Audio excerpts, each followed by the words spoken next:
Meus irmãos, vamos abrir em Êxodo. Êxodo é o segundo livro da Bíblia. Hoje eu quero falar de uma doutrina e de uma pessoa. Ela não está aqui para se defender, mas a gente vai falar dela mesmo assim. Êxodo capítulo 2. É uma história muito bonita e muito emocionante. Nós vamos ler dois textos. Primeiro nós vamos ler um texto e depois nós vamos ler um outro texto que está em Números. Mas eu quero desenvolver e fazer uma comparação entre dois estágios na vida dessa pessoa a qual me referi há pouco. Assentados como estamos, com atenção, com o coração aberto para entender e aplicar a palavra do Senhor, farei a leitura. A partir do versículo 1, diz assim: um homem da tribo de Levi casou-se com uma mulher da mesma tribo. E ela engravidou e deu à luz um filho. Vendo que era bonito, ela o escondeu por 3 meses. Quando já não podia mais escondê-lo, pegou um cesto feito de junco e o vedou com piche e betume. Colocou nele o menino e deixou o cesto entre os juncos à margem do Nilo. A irmã do menino ficou observando de longe para ver o que lhe aconteceria. A filha de Faraó descera ao Nilo para tomar banho. Enquanto isso, as suas servas andavam pela margem do rio. Nisso viu o cesto entre os juncos e mandou sua criada apanhá-lo. Ao abri-lo, viu um bebê chorando. Ficou com pena dele e disse: este menino é dos hebreus. Então a irmã do menino aproximou-se e perguntou à filha do Faraó: a senhora quer que eu vá chamar uma mulher dos hebreus para amamentar e criar o menino? Quero, respondeu ela. E a moça foi chamar a mãe do menino. Então a filha do Faraó disse à mulher: leve este menino e amamente-o para mim, eu lhe pagarei por isso. A mulher o levou o menino e o amamentou. Tendo o menino crescido, ela o levou à filha do Faraó, que o adotou e lhe deu o nome de Moisés, dizendo: porque eu tirei das águas. Até aqui. Que Deus nos dê compreensão para entender e aplicar esse texto. É necessário fazer alguns resgates e também diferenciar alguns termos importantes. Há uma palavra que eu vejo alguns crentes usando que ela é imprópria, inadequada. É a palavra coincidência. Na vida de um cristão não existem coincidências. Que coincidência, né? Rapaz, eu estava esperando que isso acontecesse e você veio, que coincidência. Eu brinco, digo, não existem coincidências, existem jesuscidências. E o que é jesuscidência? É uma palavra equivalente à palavra doutrinária, que quando você estuda teologia sistemática, você vai se deparar com ela, é a palavra providência. É uma palavra muito importante na teologia. A palavra providência você não vai encontrar na Bíblia, como a palavra trindade você não vai encontrar na Bíblia. É um termo teológico, mas que tem muito a dizer. Providência é latim, a origem latina, e providência começa com prover, o verbo prover, o Deus que provém. A palavra providência quer dizer que existe um Deus que dirige a história, que está nos bastidores, permitindo que coisas aconteçam e outras não. E Ele faz que haja convergências, para que aquilo que você menos esperava venha acontecer. São ações ocultas de Deus na história e na nossa vida, que nos livra de males, e faz com que o que não estava previsto no nosso roteiro venha acontecer. Irmãos, se isso não for uma verdade no texto que acabamos de ler, nós temos que encontrar um outro termo, uma outra forma de abordar esse texto. eu quero convidar você a ver as ações de Deus em toda essa história de Moisés, bebê com 3 meses.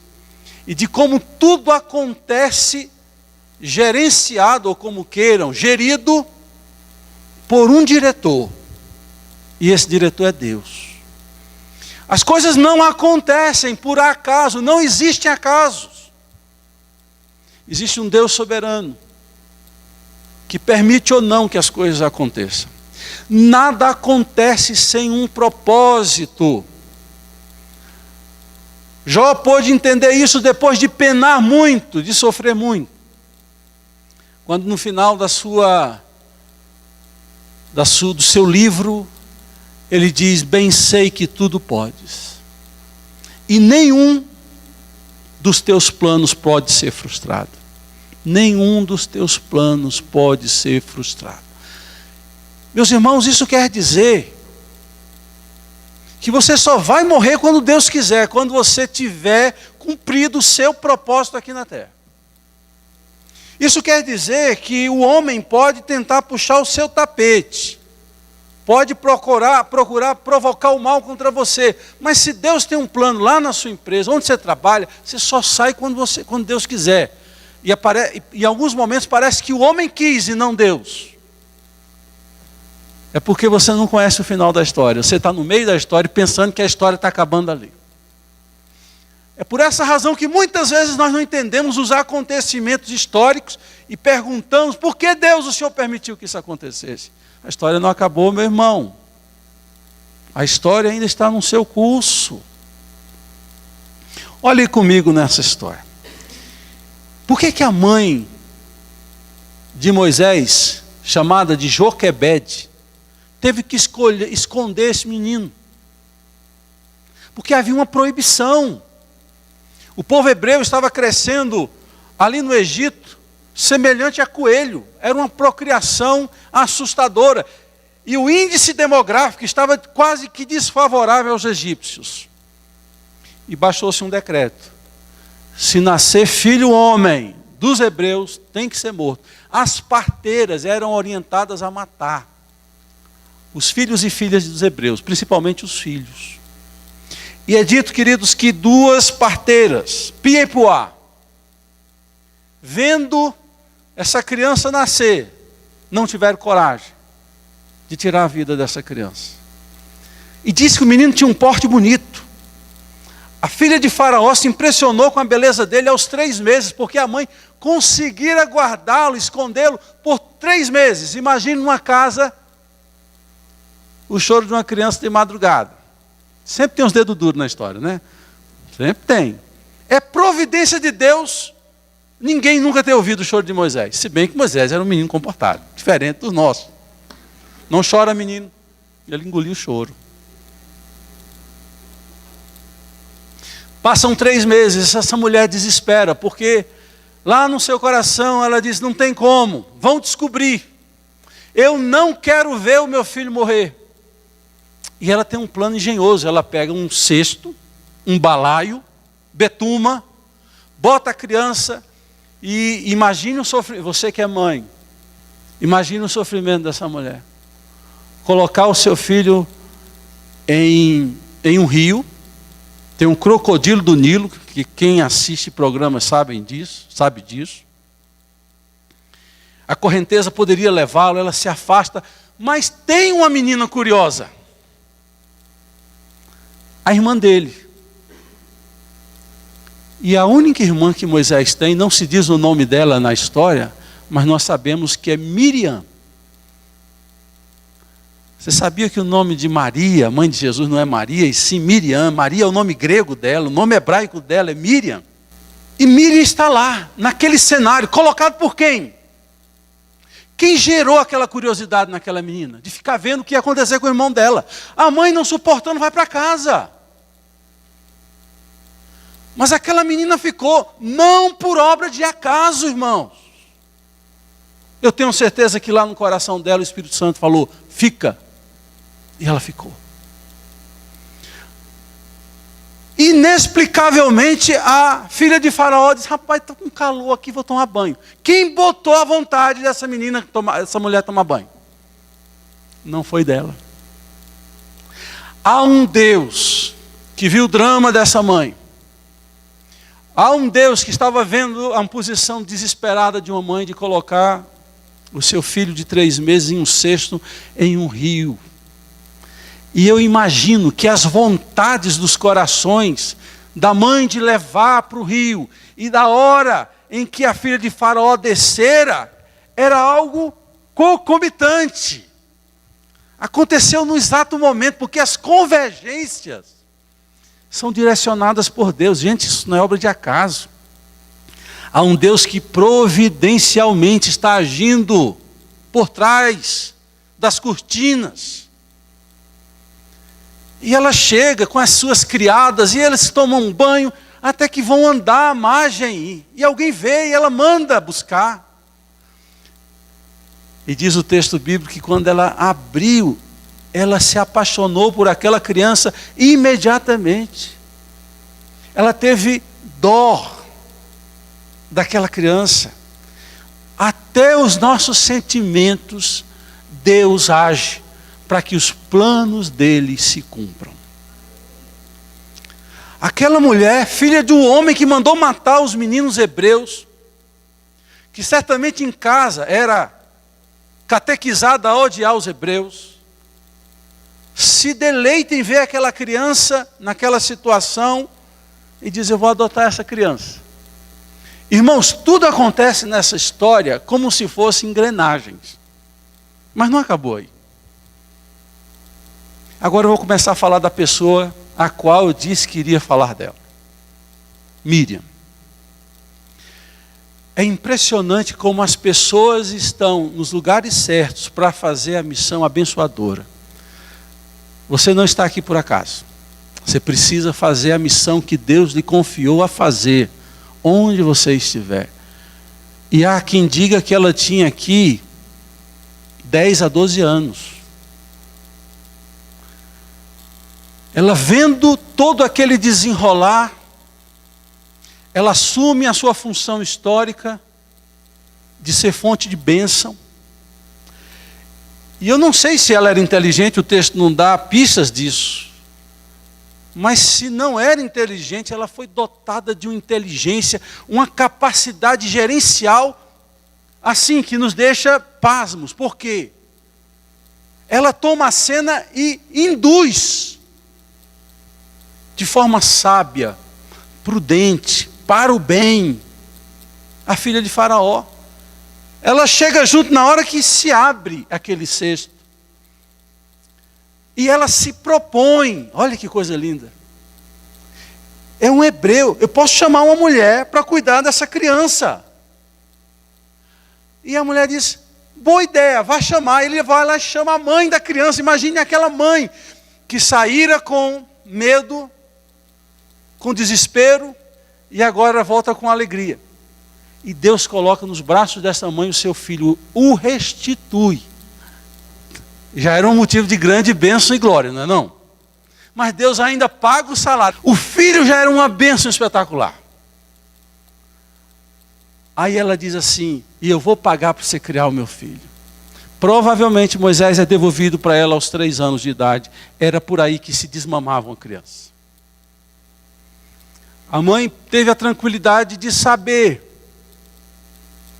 aliás, de estar com seu filho, curtir aquele momento precioso e de ensinar a ele, de orar com ele. E depois entregou para a filha de Faraó. Por isso que quando Estevão vai falar de Moisés, disse que ele foi criado no palácio. Coincidências? Jesuscidência. A Míriam estava na posição certa, estava atenta aos movimentos da história, se prontificou a fazer parte dessa história, usou a palavra com sabedoria e prudência.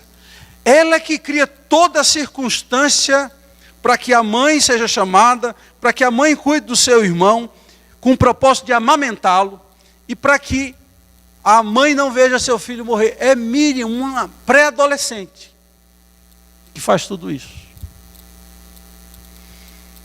Então, a providência de Deus vai precisar de personagens na história. E nós somos esses personagens da história. Como Miriam foi. Nós podemos ser bênção, usar a nossa boca para o bem, ou não sermos bênção e usar a nossa boca para o mal. O outro texto que eu quero deixar com vocês também fala de Miriam, mas é uma Miriam completamente diferente. É uma Miriam irreconhecível. Capítulo 12 de Números, livro de Números, capítulo 12. Nós sabemos, antes de ler Números capítulo 12, nós sabemos e vemos, pelo que acabamos de ler em Êxodo, que havia um dom de liderança latente na vida daquela criança chamada Miriam. A capacidade de convencimento que ela tem, de articulação, é algo assim assombroso. E quando Deus abre o mar vermelho e o povo passa e depois o mar se fecha, Moisés começa a louvar a Deus, está lá em Êxodo capítulo 15, e ele começa a cantar uma música que sabe quem pega um tamborim e começa a cantar com ele? Miriam. Miriam continuava sendo parceira de Moisés. E ela louva o Senhor junto com as mulheres que estavam ali próximos. Mas o tempo passa, Miriam envelhece.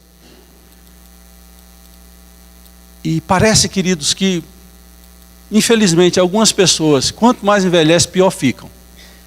Outras não. Quanto mais velhos ficam, melhores ficam também. Mas, infelizmente, nós temos visto que pessoas que envelhecem se tornam piores, ranzinzas. São pessoas que têm rancor, ódio, insatisfação, se tornam pessoas terríveis para se conviver e se relacionar. O texto diz: Miriam e Arão começaram a criticar Moisés porque ele havia se casado com uma mulher etíope. É uma das primeiras menções ao racismo na história do povo de Deus. Não eles sendo alvo, mas eles patrocinando o racismo. Nas versões antigas dizem que era uma mulher cusita ou cussita, que era uma mulher etíope, negra. Eles não gostaram da cor da mulher. Como é que você casa com essa mulher? Pior, não falaram. E Miriam e Arão começam a criticar Moisés. Há algo aqui diferenciado, há algo distante daquele primeiro propósito, quando Miriam foi bênção no falar, foi bênção no portar. Se ela foi motivo de vida, de promoção de vida, de sabedoria para gerir momentos difíceis e de crise, agora nós encontramos uma mulher invadida por um sentimento de inveja, sobretudo, e critica o seu irmão mais novo, talvez porque ele fosse o mais novo. Ela continuava com o seu dom de gerenciamento, era impressionante, mas agora ela estava usando os seus poderes para o mal. Que coisa terrível. Porque você pode usar aquilo que Deus te deu para o bem, mas você pode usar para o mal. Ela convence o seu irmão Arão, um homem bom.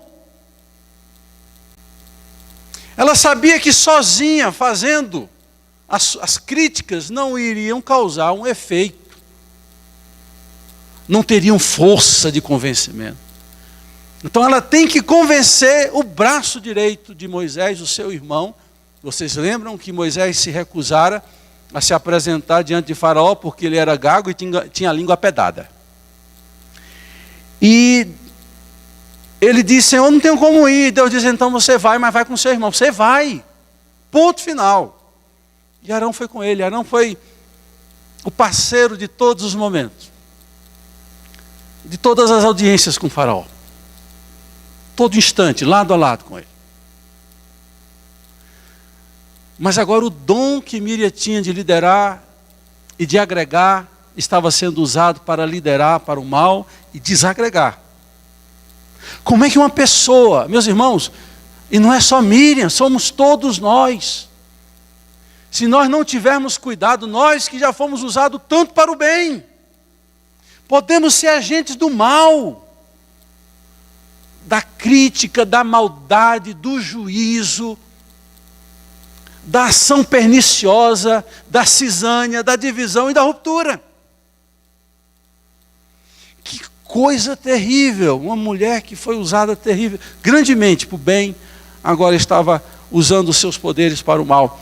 Ela convence o seu irmão e ficam 2 contra 1. Moisés era muito manso, ele não era nem de Pernambuco nem da Paraíba, coitado. Mas dizem que Deus abençoa os mansos, né? Então ele estava melhor do que o paraibano e do que o pernambucano. O texto diz assim: Miriam e Arão começaram a criticar Moisés porque ele havia se casado com uma mulher etíope. Versículo 2 vem o conteúdo do comentário. E veja a maldade, gente. Veja o veneno escorrendo. Às vezes eu brinco, limpa aí, ó. Aqui, onde? Aqui, ó. O que é? Está saindo veneno. Você pensa que só cobra tem veneno? Leia Provérbios. Provérbios é um livro espetacular porque é o livro que fala de relacionamento, da prudência, da sabedoria e do falar. De como a palavra pode fazer mais mal do que uma surra, do que um soco. Olha o comentário: será que o Senhor tem falado apenas por meio de Moisés? Será que só ele é que tem a autoridade de Deus e nós, eu e Arão? Que agora Arão está do lado dela.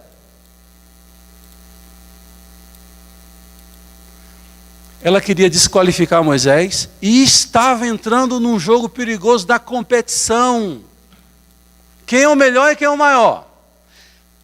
E note bem, toda vez que nós somos propensos a julgar alguém, a avaliar alguém, quando ele não está perto, porque eu posso até sentar com alguém, meu irmão, eu quero sentar com você porque eu vejo que você está agindo mal nisso, estou falando para ele. Mas toda vez que eu comento, avalio alguém pelas costas, isso é muito preocupante. Por quê?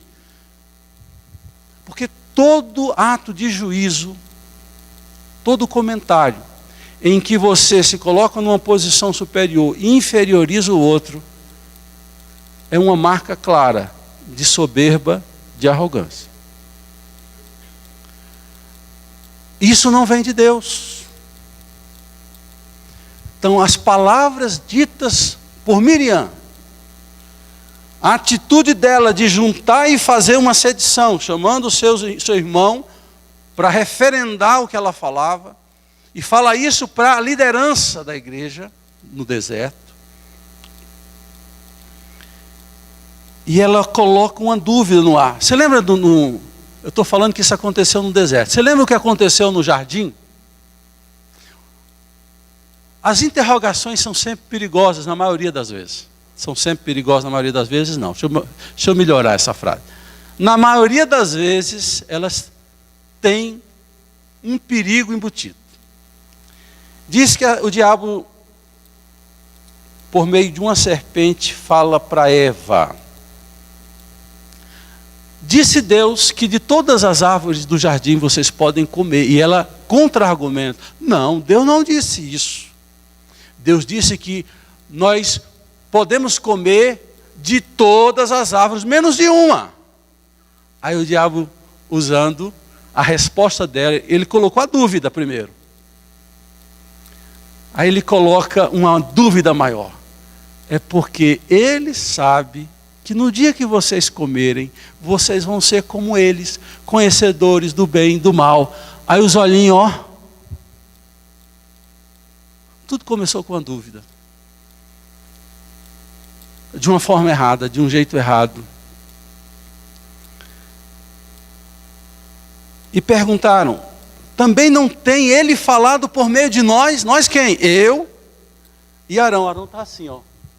onde é que eu me meti? Porque tem coisas que a gente faz e depois está no meio da confusão, a gente olha assim e diz, como é que eu vim parar aqui? Como é que eu vim parar aqui? E aqui, queridos, mais uma interrogação. E o versículo de número 2 termina com uma observação muito interessante. E o Senhor ouviu. Mas elas não estavam falando isso para Deus. Estavam falando isso para os outros. Mas Deus está ouvindo e está vendo. Tudo Deus está ouvindo e vendo.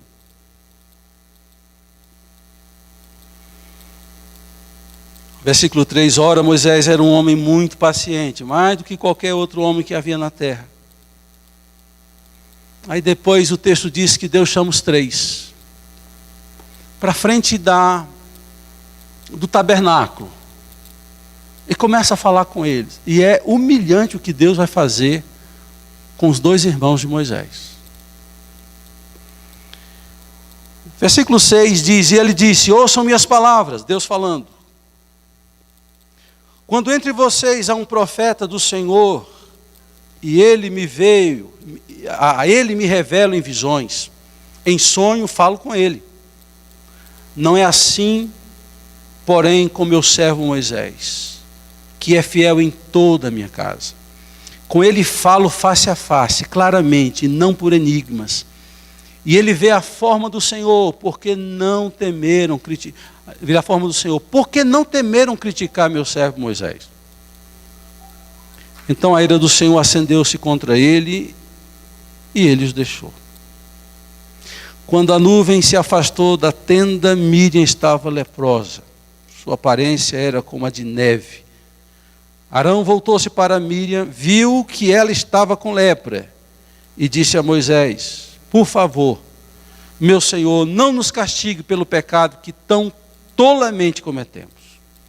E Moisés, na sua bondade, ora, versículo 13, ó Deus, por misericórdia, conceda-lhe cura. E Deus, depois de 7 dias, concede cura a Míriam. Aí eu quero ainda fazer uma comparação entre a Míriam criança e a Míriam adulta. A Míriam que foi usada poderosamente, estrategicamente, para o bem. E a Míriam que agora estava sendo usada pelo mal e para o mal. Principalmente usando a sua língua, a sua boca. Palavras, diz a Bíblia, que têm que ser temperadas com sal para edificar.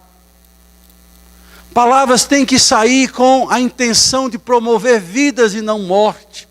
Basta ler a Bíblia como um todo.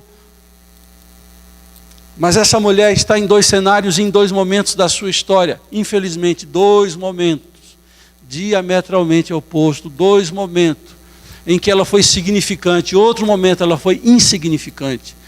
Em um primeiro momento ela tinha tudo para falar, no segundo momento ela perdeu a grande oportunidade de ficar calada. E o mais trágico na vida de Míriam é o que também acontece em nossas vidas, queridos.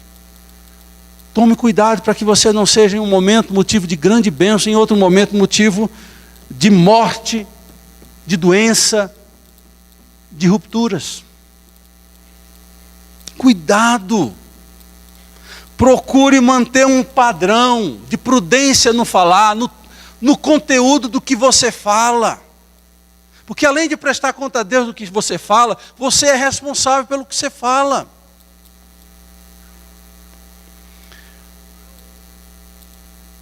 Eu olho para Míriam e vejo assim que depois disso aqui, só vai se falar de Míriam, sabe quando? Na sua morte. Quando Míriam morreu. A Bíblia ainda faz menção do dia que Míriam morreu. Nós não sabemos bem o que aconteceu depois disso. O fato é que uma pessoa que fez um bem na história, extraordinária, ela foi responsável pela vida de Moisés.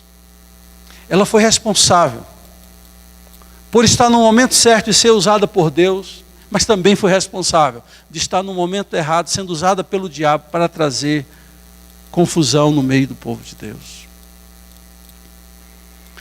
Irmãos, devemos ter cuidado com o que a gente fala e como a gente fala. Talvez você fique pensando, pastor, alguém andou falando do senhor, porque o senhor está assim falando isso? Não. E é bom que não fale, que eu não precise pregar para mandar recados para ninguém. Mas é porque Deus tem orientado a falar nisso. E mais uma coisa, a título de conclusão. Uma vez eu preguei aqui sobre Isaías.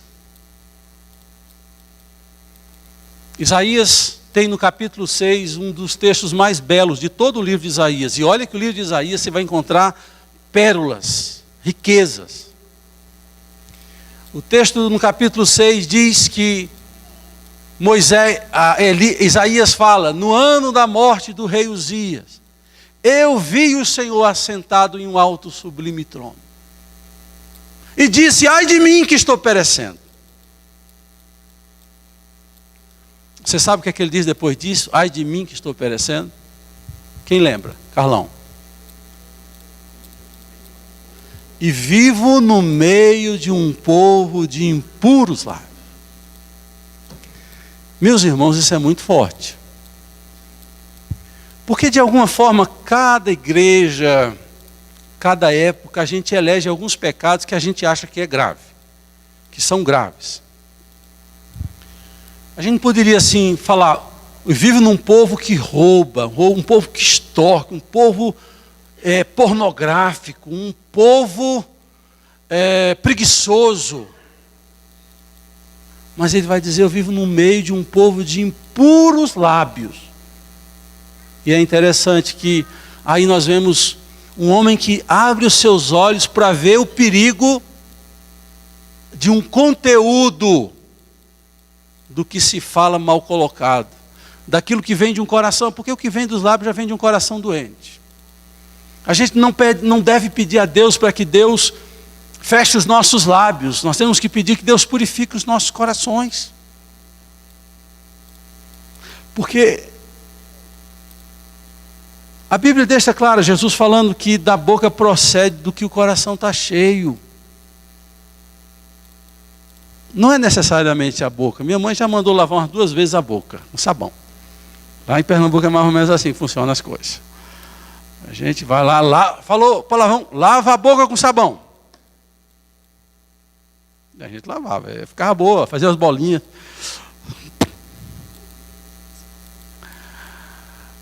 Mas vivo no meio de um povo de impuros lábios.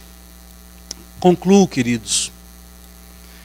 A Bíblia diz que a nós foi dada a grande tarefa de pregar o Evangelho a toda criatura.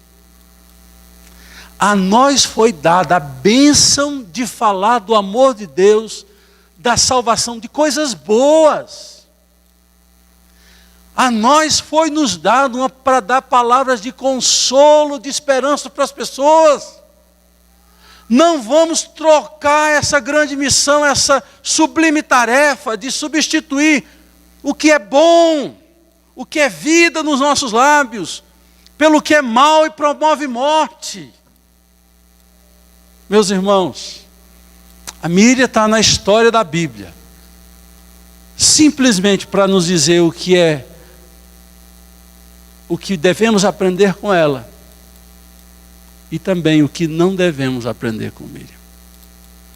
Que o Senhor nos dê graça, que o Senhor nos quebrante, para que possamos, na nossa caminhada de vida, poder ter cuidado com o que sai dos nossos lábios. Nós somos chamados para abençoar e não para amaldiçoar. E que essa missão que Ele nos deu seja a missão da boa palavra, da palavra que cura, da palavra que traz direção, não da palavra que traz morte, tristeza e falsas esperanças. Olhe para Míria criança e diga, quero ser como essa criança Míria. Ou até quero crescer. E quando eu crescer, eu quero continuar melhorando. O salmista vai dizer algo que eu sempre repito.